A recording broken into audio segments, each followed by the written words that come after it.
The tea is piping hot today because we're checking out some celebrity trials. You guys, before we get into this video, after watching this video, I have come back to give a trigger warning. Some of these cases involved some very serious topics, so this is a trigger warning. If it's too much, you don't have to watch. I'll see you in another video, okay? So that he finds out about the divorce filing, or my intention to do so, from some other source other than TMZ, which was alerted.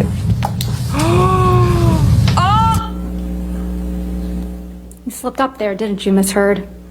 You let it slip out that TMZ had been alerted to your filing of the domestic restraining order, didn't you? I disagree. That's not what I'm talking about. TMZ is the same outlet that you released the video of Mr. Depp attacking the kitchen cabinets the day before this deposition was taken. This case brings me nightmares. I didn't do that. I don't TMZ know how owns to do that. the copyright to that video now, doesn't it? I have no idea what TMZ Did they owns. pay you for that? I never got paid for it because I had nothing to do with that. So TMZ was just lucky in getting the inside scoop to your divorce from Mr. Depp, huh? I have no idea. That's not my area of expertise. I wouldn't even know how to do that. And also, what does that get me? If I wanted to leak things about Johnny, I could have done that in a much more successful way, in a bigger way, for years. Not when you were extorting him for $7 million. I got a fraction of what I was entitled to in the state of California, by the way. We're not even gonna get into this. However, I remember that moment with that TMZ slip up. I think we were all like, ugh. When you look at all the evidence the police and the prosecution had against accused double murderer O.J. Simpson, it's hard to believe that he was found not guilty. But he was. If you were the jury and you were presented with this evidence, could you have made the same decision? Check it out. I would actually like to watch that case if they did like a Simpson's case presented documentary. Compelling DNA evidence, including matching bloody footprints, hair follicles, and a glove found near Simpson's home containing blood that tested positive as belonging to the victims. Blood was also found in Simpson's Ford Bronco near the driver's outside door handle. Other blood samples were collected from the console, door, steering wheel, and carpeting. And he was not guilty? Test showed that some of the blood consisted of a mixture of Simpson's genetic markers and that of the victims. Simply put, on the night O.J. Simpson's ex-wife and friend were left dead in a pool of blood, traces of their blood were also found in O.J. Simpson's vehicle. Number 2, hair evidence. Hairs consistent with that of Simpson were found on a cap at the crime scene, and more specifically on the victim's shirt. This is honestly like a true crime documentary in Cotton itself. fibers consistent with the infamous O.J. Bronco were found on a hat at the murder scene. Number 4, personal history. Simpson was reportedly prone to jealous rages, evidenced by taped 911 calls from Nicole herself, including allegedly hitting, stalking, and degrading her. All signs that he could be capable of murder. Last but not least, in a kind of separate matter, the If I Did It book. There's no greater way to say I'm guilty than to publish a book detailing how you would hypothetically do it, all in the name of making a profit. An excerpt from the book reads, quote, "If I had actually done it, I would have brought my good gloves that day. I would have thought it was a shame that they shrunk when I left them out on the patio, but I would have brought them just the same. They were my lucky gloves, and I would have needed them because I was going to stab my censor of a wife. Hypothetically." End quote. Okay, I am truly mind blown. Is there a documentary out there on this case? There should be. I'm surprised Netflix has not been like, let go. They have one about everything else in the world. Have you guys heard about the Riverdale actor who murdered his mother and planned to murder the Canadian Prime Minister? On March 31st, I did hear about this. This was recent. 24-year-old Ryan Grantham shot his 64-year-old mother in the back of the head while she played piano in their home. The next day, Ryan loaded his car with 3 guns, ammunition, camping supplies, and printed Google Map directions to where the Canadian Prime Minister lived with his family in Ottawa. On his way there, he turned himself in and told a police officer that was in his car that he just killed his mother. Evidence shows that the months leading up to the killing, this was Ryan wild. had the urge to commit violence. Ryan rehearsed the killing and even took videos of him confessing to the murder and also showing his mom's dead body. He said that he killed his mother to spare her from seeing the violence he intended to commit. Ryan played Jeffrey Augustine in the season 5 of Riverdale and also starred in The Diary of a Wimpy Kid. He pled guilty to second-degree murder and he faces life in prison. I know a lot of people don't like Justin Trudeau, but like, damn. You think you got haters?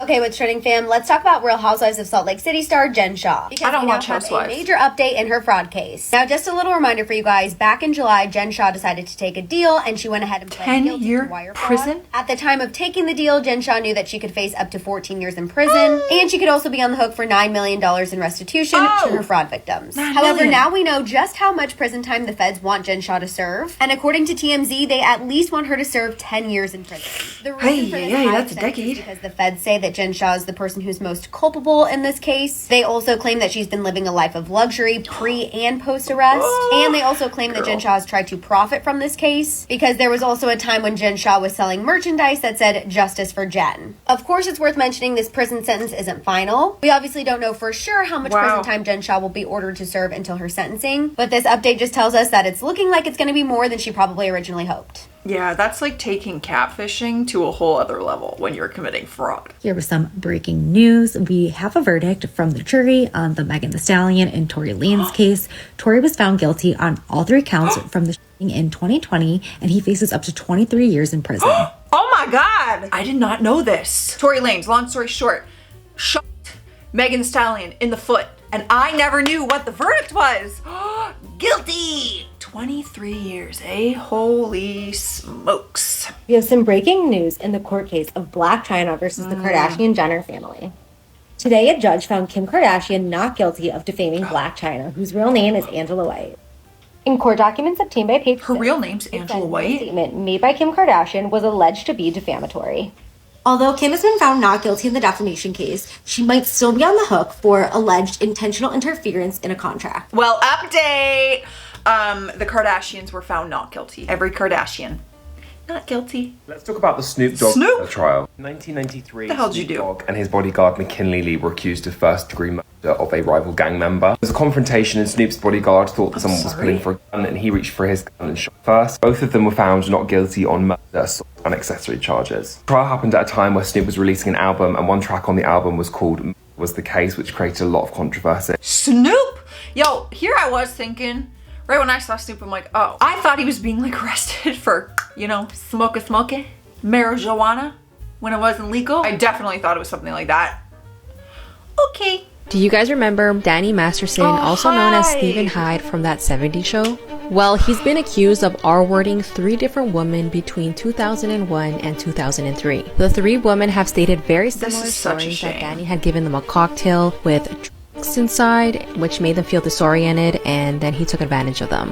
One of the alleged victims said that Danny threw her in his jacuzzi, he R'd her, and then pulled a gun on her. But he argued that it was all consensual. The alleged victims were longtime members of the Church of Scientology that they all attended.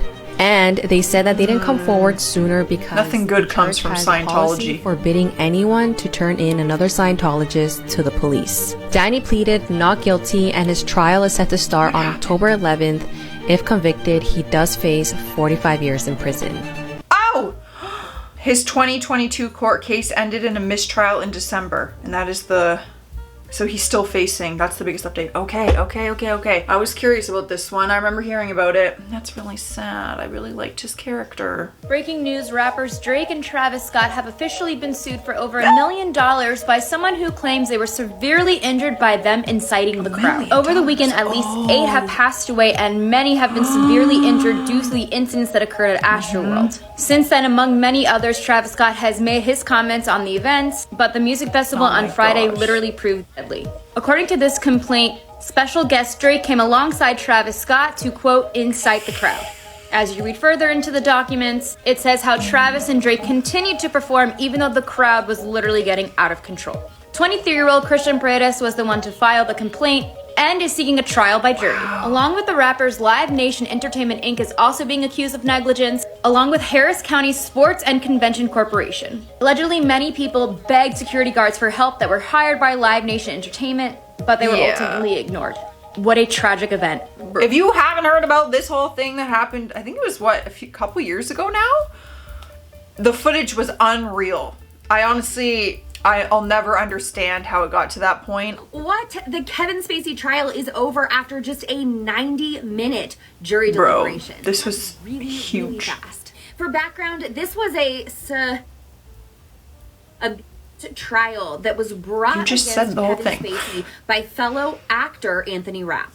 In 2020, Rapp filed the lawsuit against Kevin for battery, assault, and intentional infliction of emotional distress for an event that took place in 1986. So they go to trial and it is emotional testimony after emotional testimony. Rapp saying it was the most traumatic single event of his life, and Kevin Spacey saying it's just flat out not true. And in closing, both sides presented drastically different versions of the events that took place. So the jury went into deliberation, which lasted only 90 minutes, and they came back with a not liable finding for Kevin Spacey. What's that mean? His attorney said, "We are grateful to the jury for seeing through the false allegations." Rapp actually took to Twitter and said that he was deeply grateful for having his case heard by this jury and thanked the jury for their service, which honestly is a very admirable way to That is a nice way to lose. Holy.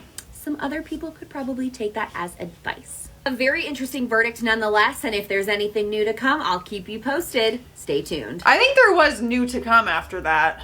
That whole Kevin Spacey thing was a whirlwind. Well, those were some celebrity trials, guys. That was way more serious than I intended this video to be. I didn't realize the content, so I apologize for that. I'm getting out of here, you guys. Stay classy up there and stay sassy, and I'll see you tomorrow.